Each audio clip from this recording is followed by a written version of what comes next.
मोदी जी कह दें कि आप मेरे बॉस हैं और वो बॉस खुद को बॉस समझने लगे तो उसकी तो शामत आ जाएगी बहुत जल्दी।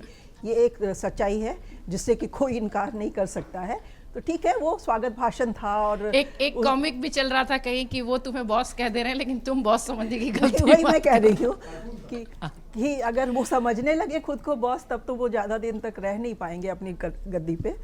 तो कहने का वो एक लहजा होता है, एक कर्टसी होती है। जो उस दिन नए अध्यक्ष पद का वो कार्यभार संभाल रहे थे तो मोदी जी ने उनके स्वागत में कसीदे कढ़े, लेकिन ये हर किसी को पता है कि उनकी भूमिका रहने वाली क्या है।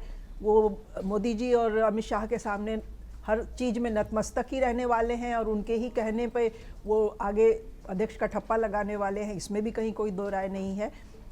लेकिन जहाँ तक जनरेशनल चेंज की बात है, ठीक है, एक युवा अध्यक्ष आया है, बीजेपी अगर युवाओं को चारों तरफ रिझाने की कोशिश कर रही है तो हो सकता है उसमें नितिन नवीन कुछ सक्सेसफुल हो जाएं। और वैसे भी युवा तो बीजेपी की तरफ बहुत आकर्षित इवन अदरवाइज हैं, वो मोदी जी से ही आकर्षित है। तो नितिन नवीन उसमें कितना ऐड कर सकेंगे ये मुझे नहीं पता।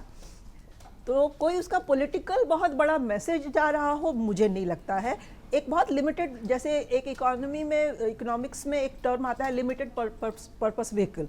एक किसी पर्टिकुलर कार्य के लिए एक फंड बनाया जाता है, प्रोजेक्ट बनता है और उस कार्य को वो अचीव करता है। तो इनके जिम में मुझे लगता है कि वही इनको एलपीवी बना के बीजेपी अपने कुछ बहुत लिमिटेड कार्य सिद्ध करना चाहती है।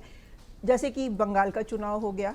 बंगाल के चुनाव में मैंने एक बार और डिस्कशन में कहा था कायस्थों की भूमिका वहाँ पे अहम रहती है, तो हो सकता है उस वर्ग को इस बार बीजेपी के लिए बंगाल बहुत अहम है। वो बिल्कुल अपना दांव पे अपनी उसने प्रतिष्ठा लगाई हुई है कि उनको इस बार वहाँ सरकार बनानी है। पिछली बार अच्छी खासी उनको सीटें आई थी, 72 आई थी, अब मेरे ख्याल से कुछ कम होकर 65 शायद रह गई हैं उनके पास, 65 या 66 है। तो बंगाल में बीजेपी का बहुत एम्बिशियस प्रोजेक्ट है और उसमें वो शायद नितिन नवीन को यूज़ करने की योजना बना रहे हों।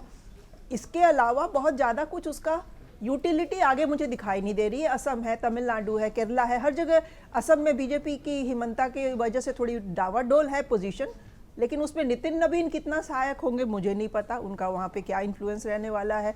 तमिलनाडु केरल में भी जो सिचुएशन है उसमें नितिन नवीन की कोई बहुत बड़ी भूमिका होने वाली नहीं है। तो ले दे के पॉलिटिकल बहुत बड़ी कोई इस पे बीजेपी की प्लानिंग है मुझे नहीं लग रहा है। सबसे बड़ी बात यह है कि 3 साल का कार्यकाल अध्यक्ष का होता है और थोड़ा सा एक वो चूंकि इजीली डिस्पेंसेबल कम्युनिटी से लगा बीजेपी को कि शायद है, तो अगर उनको 3 साल से पहले भी हटा दिया जाता है तो बहुत किंतु परंतु नहीं होगा। हाँ, कोई राजनीति में बहुत ज़्यादा कोई बहुत बड़ा वर्ग उनसे नाराज नहीं हो जाएगा। अजय जी ने जैसे कहा कि 1-1.5% तो कायस्थ ओवरऑल है और बहुत कोई पॉलिटिकल उनका बहुत स्टेक हाई कहीं पे भी नहीं है। किसी भी स्टेट में वो बहुत ज़्यादा डोमिनेटिंग पोजीशन में नहीं है कि वो चुनाव का रिजल्ट प्रभावित कर सके। तो शायद बीजेपी एक एक्सपेरिमेंटल बेसिस पे उनको लेके आई है।